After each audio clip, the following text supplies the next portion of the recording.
और अब आपको सीधे गोरखपुर लिए चलते हैं, जहां प्रेक्षागृह का लोकार्पण कार्यक्रम चल रहा है।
इस प्रस्तुति के लिए सैनिक स्कूल गोरखपुर के इन बच्चों का बहुत हार्दिक आभार। और हमें खुशी है कि आज जनरल बिपिन रावत इस प्रेक्षागृह में बड़ी संख्या में सैनिक स्कूल के बच्चे, भूतपूर्व सैनिक और गोरखपुर के गणमान्य नागरिक मौजूद हैं। अब मैं गोरखपुर के महापौर डॉक्टर मंगलेश जी से अनुरोध करूंगा कि वो अपना उद्बोधन दें।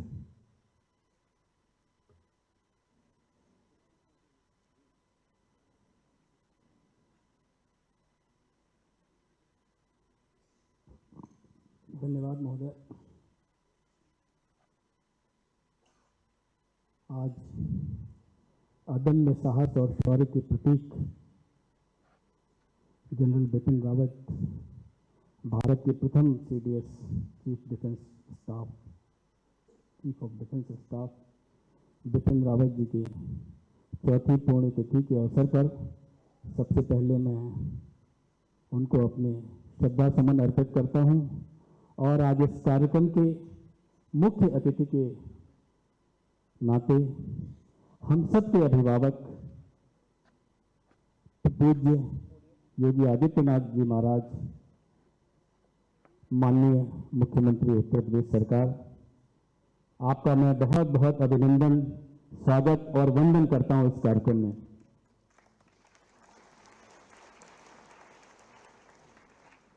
आज के कार्यक्रम में विशेष रूप से उपस्थित माननीय कैबिनेट मंत्री जल शक्ति आदरणीय श्री स्वतंत्र देव सिंह जी, माननीय कैबिनेट मंत्री मत्स्य विभाग आदरणीय संजय निषाद जी, माननीय अध्यक्ष जिला पंचायत आदरणीय श्रीमती साधना सिंह जी, माननीय विधान परिषद सदस्य डॉक्टर धर्मेंद्र सिंह जी, माननीय विधायक पिपराइच आदरणीय श्री महेंद्र पाल सिंह जी, गोरखपुर ग्रामीण के माननीय विधायक आदरणीय श्री विपिन सिंह जी, माननीय विधायक सैजनवा आदरणीय श्री प्रदीप शुक्ला जी, माननीय विधायक खजनी आदरणीय श्री श्रीराम चौहान जी, माननीय विधायक चिल्लूपार आदरणीय श्री राजेश त्रिपाठी जी, माननीय विधायक कैंपियरगंज आदरणीय श्री फतेह बहादुर सिंह जी, माननीय विधायक चौरी चौरा आदरणीय श्री श्रवण निषाद जी, माननीय विधायक बांसगांव आदरणीय डॉक्टर बिमलेश पासवान जी,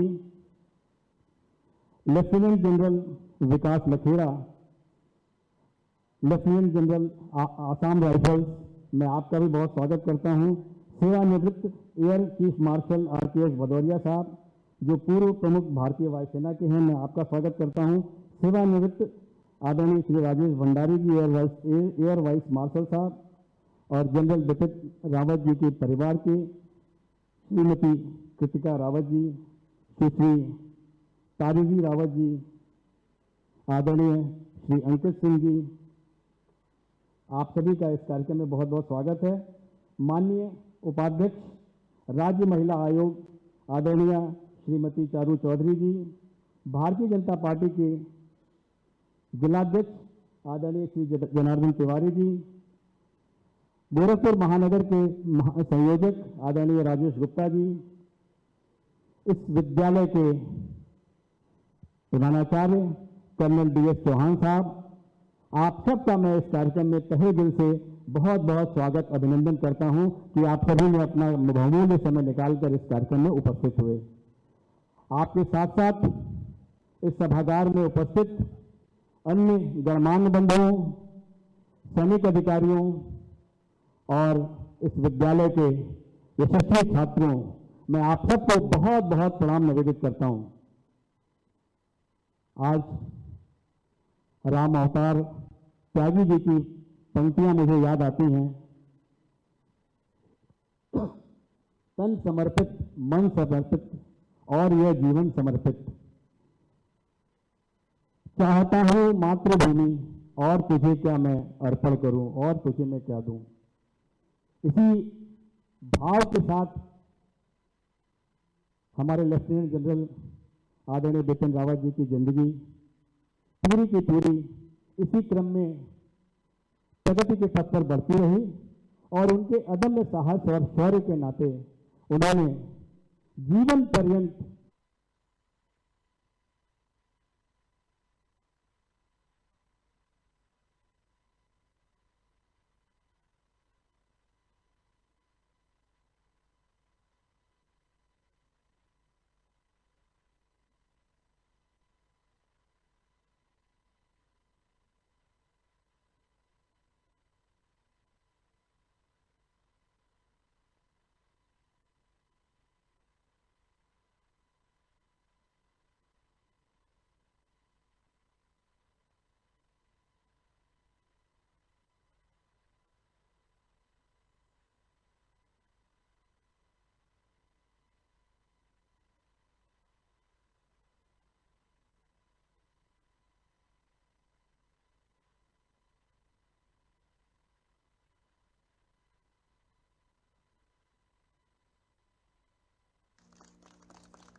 बहुत धन्यवाद महापौर गोरखपुर।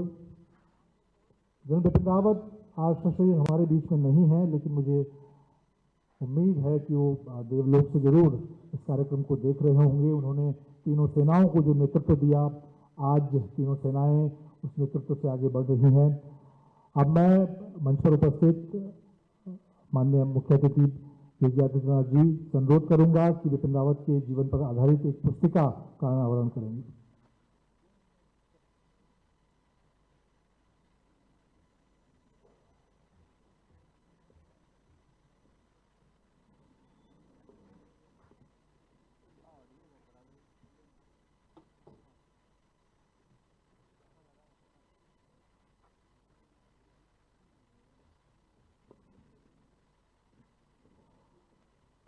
जनरल बिपिन रावत ने देश के प्रथम सीडीएस के तौर पर तीनों सेनाओं को आत्मनिर्भर बनाने की दिशा में महत्वपूर्ण योगदान दिया। थिएटर कमांड को लेकर वो लगातार काम कर रहे थे। सेनाओं को उन्होंने एक मजबूत नेतृत्व देने का काम किया। उन्हीं के जीवन पर आधारित की पुस्तिका।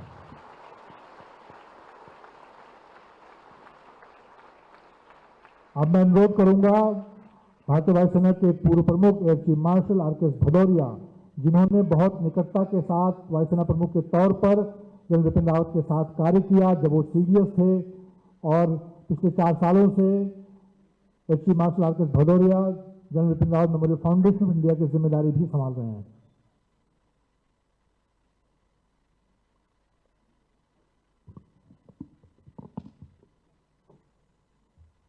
माननीय मुख्यमंत्री श्री योगी आदित्यनाथ जी, मंच पर आसीन माननीय मंत्रीगण, माननीय सांसद, माननीय महापौर, माननीय विधायक एंड बाकी महानुभाव,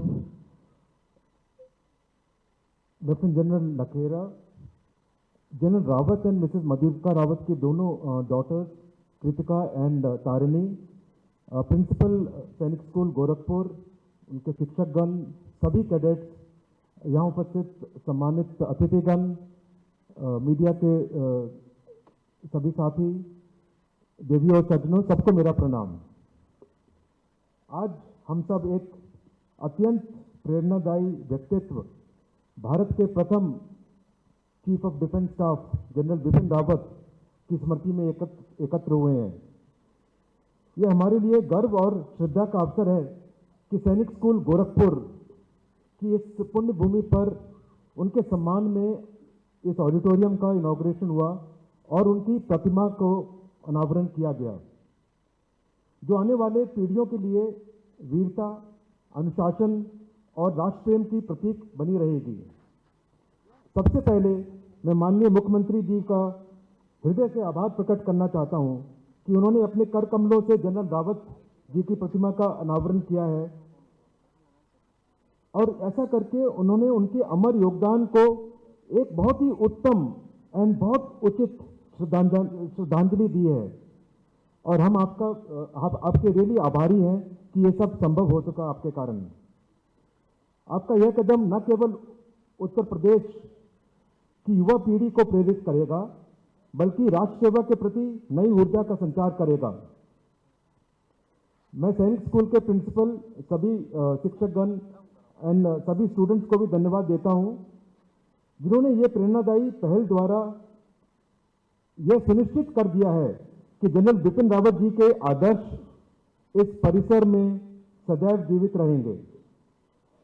जनरल बिपिन रावत जी के जीवन एक सच्चे सैनिक, रणनीतिकार और राष्ट्रभक्त की एक गाथा रही है। उन्होंने अपनी सेवा नेशनल डिफेंस एकेडमी से शुरू हुई और उसके बाद इंडियन मिलिट्री एकेडमी में स्वॉर्ड ऑफ ऑनर के साथ पास आउट हुए। उनकी शिक्षा और रणनीतिक प्रशिक्षण, परिश्रम एक बहुत ही उन्नत किस्म का रहा और बहुत ही अच्छा रहा उनके पूरे करियर में। वो डिफेंस सर्विसेज स्टाफ कॉलेज और यूएस के army command and staff general college का एक विद्यार्थी रहे और बहुत उत्तम विद्यार्थी रहे। उन्होंने निरंतर यह प्रेरणा दी कि एक सैनिक केवल आदेशों का पालन करने के लिए नहीं है, बल्कि एक विचारशील, एक तरह से राष्ट्र निर्माता में योगदान करना बहुत आवश्यक है। 4 दशकों से अधिक अपने कार्यकाल में, अपने मिलिट्री करियर में जो भी उन्होंने पद संभाला, जो भी कार्य उनको दिया गया, उन्होंने बखूबी निभाया, हर पद पर सफलता प्राप्त की। बट उनका सबसे अहम योगदान मेरे हिसाब से रहा अपने उत्तर और पूर्व की सीमाओं को सुरक्षित करने के लिए जो उन्होंने ठोस कदम उठाए। उनका एक सपना था कि भारत की सेनाएं सामूहिक शक्ति और आत्मनिर्भर संसाधनों के साथ भविष्य की दुनिया का सामना करें। जब वो चीफ ऑफ डिफेंस स्टाफ बने दिसंबर 2019 में, उनका सबसे बड़ा फोकस सबसे पहले तीनों सेनाओं को समन्वय के साथ काम करना और इंटीग्रेटेड ऑपरेशंस की तरफ कुछ ठोस कदम उठाए गए स्ट्रक्चरल रिफॉर्म्स करने के लिए। और सबसे इंपॉर्टेंट फोकस था आत्मनिर्भर बनने के लिए क्या क्या करना चाहिए, उसके इंडिजिनाइजेशन के, मेक इन इंडिया के, मेड इन इंडिया के लिए जो कदम उठाए गए। और उस सब का परिणाम, उस सब की सफलता आज हमें देखने को मिल रही है। एंड आज की हमारी क्या कैपेबिलिटी है, उसका एक छोटा सा उदाहरण आपने ऑपरेशन सिंदूर में देख लिया है। जनरल रावत केवल युद्ध नीति के जानकार नहीं, बल्कि शांति और मानवीय मूल्यों के भी उनके बहुत क्लोज था। उन्होंने कई बार संवाद, सहायता और पुनर्वास के माध्यम से ये दिखाया कि सैनिक का ध्येय केवल जीतना नहीं होता, बल्कि स्थायी शांति स्थापित करने में भी उनका अहम योगदान हो सकता है। प्रिय कैडेट्स को मैं ये बोलना चाहूँगा कि जब भी आप इस प्रतिमा के सामने खड़े होगे, यह तुम्हें याद दिलाएगी कि असली वीरता धैर्य, अनुशासन और ईमानदारी से निहित है। जनरल रावत जी जैसे आदर्श सैनिकों से आपको सीख लेनी चाहिए कि नेतृत्व और त्याग से जो राष्ट्र निर्माण के सच्चे जो स्तंभ हैं वो ये हैं। एंड आप जब भी कोई सफलता प्राप्त करते हैं तो आप प्रतिमा के सामने जाइए, आपको दिखेगा कि आपको कहाँ पहुँचना है। एंड जब भी कठिनाई हो और जब भी निराशा हो तो फिर प्रतिमा के सामने जाके खड़े होइए और आपके सब कष्ट दूर होंगे, आपको नई ऊर्जा मिलेगी। आज इस अवसर पर हम सब ये संकल्प करें कि हम सब एक सशक्त, एकजुट और आत्मनिर्भर भारत के निर्माण में अपना सारा योगदान देंगे और जनरल रावत जी के आदर्शों को अपने कर्मों से जीवित रखेंगे। और अंत में general Vipin Rawat memorial foundation of India की ओर से मैं आप सबसे ये साझा करना चाहता हूँ कि हमारी फाउंडेशन का ये एक मकसद रहा है कि हम युवाओं को मोटिवेट करें राष्ट्र निर्माण में अपना योगदान करने के लिए। और हम राष्ट्र स्तर पे ऐसे कार्यक्रम करते रहना चाहते हैं जो कि कैरेक्टर बिल्डिंग, नेतृत्व और उनको एक तरह से मोटिवेट किया जाए कि राष्ट्र सेवा के लिए अपने आगे कार्य करें और हर तरह से अपना योगदान दें। जनरल विपिन रावत जी की स्मृति हमारे लिए सदैव एक प्रेरणा का स्रोत रहेगी। और इन्हीं शब्दों के साथ मैं लेफ्टिनेंट जनरल लकेरा जी को आमंत्रित करता हूं अपने विचार आप सब लोगों से साझा करने के लिए। एंड तदुपरांत माननीय मुख्यमंत्री जी से आग्रह करूंगा कि हम सबको संबोधित करें। धन्यवाद। जय हिंद।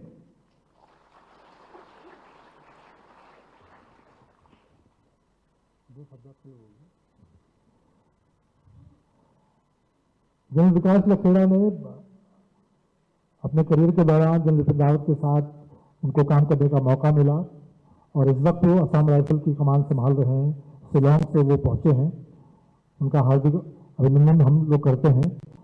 और एक छोटी सी बात, जनरल विपिन रावत लगातार कहते थे कि मैं रिटायरमेंट के बाद उत्तराखंड के सुदूर पहाड़ों में स्कूल खोलूंगा वहाँ के युवाओं के लिए। लेकिन उनका ये सपना गोरखपुर में एक रिकॉर्ड समय में पूरा हुआ है, जब 2 साल के अंदर माननीय योगी आदित्यनाथ जी की प्रेरणा से ये स्कूल तैयार हुआ। और मैंने खुद देखा यहाँ पर जो जिस तरह की वर्ल्ड क्लास फैसिलिटी, चाहे यहाँ पर फायरिंग रेंज की बात की जाए, बाकी सुविधाओं की बात की जाए, और आज यहाँ पर 1000+ छात्रों के लिए प्रेक्षागृह का उद्घाटन हुआ है। और इस वक्त सैनिक स्कूल गोरखपुर में 310 बच्चे शिक्षा ग्रहण भी कर रहे हैं। अब मैं जनरल लखेड़ा को आमंत्रित करूंगा कि अपनी बात रखेंगे।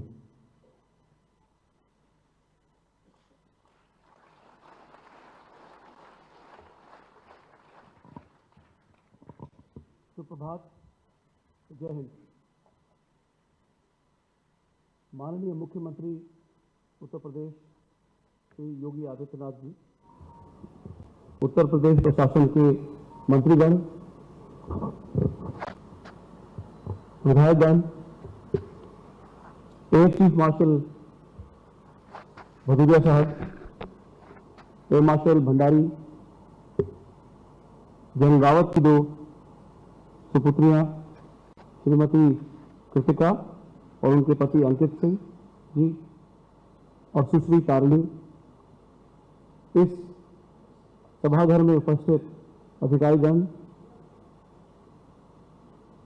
भारतीय सेना के सैनिक, भारतीय वायुसेना के सैनिक और हमारी आर्मी, एयरफोर्स और असम राइफल के पूर्व सैनिक, और मेरे सामने बैठा भारत के तीनों सेनाओं का भविष्य, गोरखपुर के छात्र,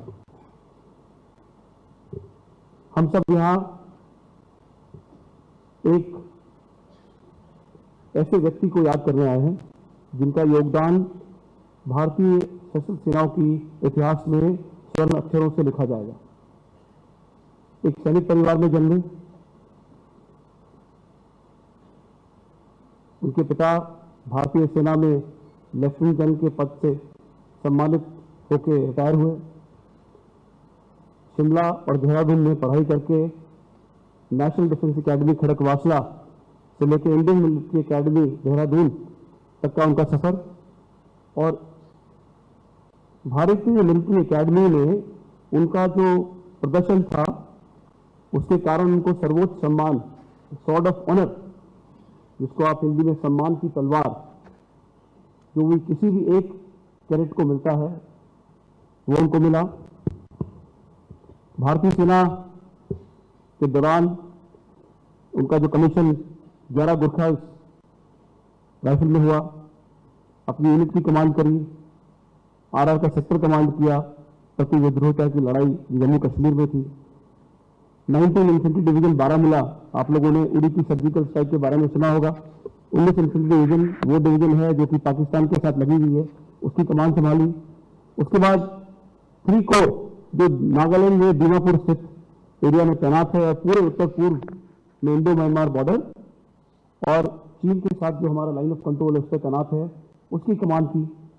और उस दौरान मुझे अभी तक याद है, मैं उस समय मिलिट्री ऑपरेशंस डिपार्टमेंट में था और 2015 में हमारे ऊपर, हमारी 6 डोगरा यूनिट के ऊपर एक आतंकवादी हमला हुआ मणिपुर में, और उसमें हमारे 21 बहादुर जवान और जीएसओ शहीद हुए। उस समय वो 3 कोर कमांडर थे। और हम जो बात करते हैं सर्जिकल स्ट्राइक की, कि अपनी लड़ाई को दुश्मन के घर में ले जाना, जनरल रावत ने दीमापुर में तैनात 3 कोर होके वो लड़ाई आप म्यांमार के इलाके में ले गए, और वहाँ पे जो सर्जिकल स्ट्राइक हुई उसमें हमने अपने जो बहादुर जवान थे, जो वीर गति को प्राप्त हुए थे, उनका बदला लिया। एक बेबाक इंसान, बिना भय अपनी बात रखने वाले, एक ऐसे इंसान जो दिल की अभिव्यक्ति अपने विचारों से अपने सैनिकों, अपने अफसर, अपने जीएसओ के सामने रखते थे। हर इंसान अपनी जिंदगी में जब किसी से मिलता है तो आप उनसे एक रिश्ता कायम करते हैं, और सैनिक जीवन में भावुकता का रिश्ता सबसे ज्यादा महत्वपूर्ण होता है।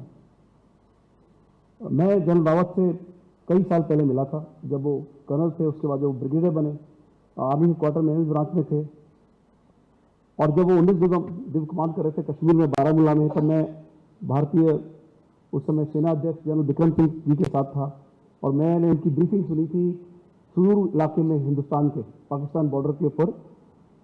और जिस बिना भय के, अपनी और बिना संकोच के एक सीनियर के सामने अपनी बात रखने में जो कला होती है, अपनी बात भी कह देना, उस बात में कठोरता भी दिखाना और संयम भी दिखाना, इसी के साथ साथ दूसरे की भावनाओं को आहत न करना, वो जनरल रावत को बखूबी आता था। मेरा सौभाग्य था कि मैं उनके साथ म्यांमार गया 2015 में। म्यांमार आर्मी के साथ जो वार्तालाप थी हमारी, देवभूमि उत्तराखंड का अभाव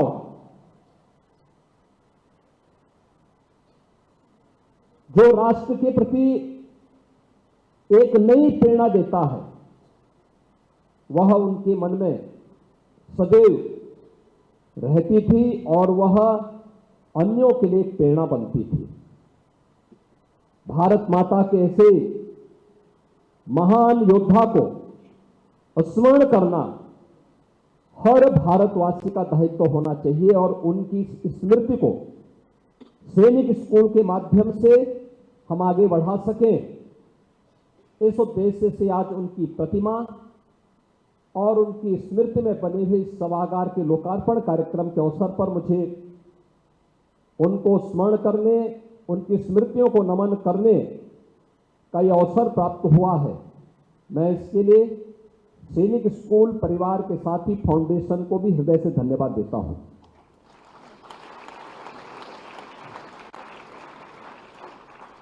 श्रीमद् भगवद गीता का यह मंत्र जिसे अक्सर, जिसके बारे में श्री मंजीत नेगी जी ने अपने उद्बोधन में कहा भी, वे अक्सर इस बात को कहते थे और हर व्यक्ति को इस बात के लिए प्रेरित भी करते थे कि हतो वा प्राप्त से स्वर्गम जित्वा वा भोक्ष से महीन। यानी अगर युद्ध भूमि में शहीद हो जाओगे, बलिदान हो जाओगे, तो स्वर्ग का उपभोग करोगे, जीतोगे तो धरती का राज करोगे। यह एक सैनिक के साथ साथ हर नागरिक पर बराबर लागू होता है।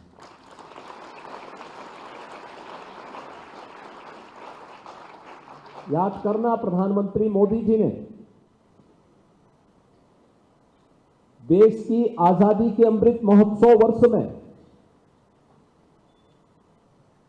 भारतवासियों का आह्वान किन मुद्दों पर किया था। उन्होंने एक ही बात कही थी कि 2022 में भारत अपनी आजादी का 75 वर्ष पूरा कर रहा था। तब उन्होंने कहा हमें 100 वर्षों की एक कार्य योजना को लेकर के आगे बढ़ना चाहिए। कि देश जब अपनी शताब्दी महोत्सव मना रहा होगा तब कैसा भारत चाहिए। क्या कोई सच्चा भारतीय ऐसा होगा जो असुरक्षित भारत चाहता होगा, कमजोर भारत चाहता होगा, गरीब भारत चाहता होगा? नहीं। एक सच्चा भारतीय वो होगा जो चाहता होगा कि मेरा देश आत्मनिर्भर हो, मेरा देश विकसित भारत हो,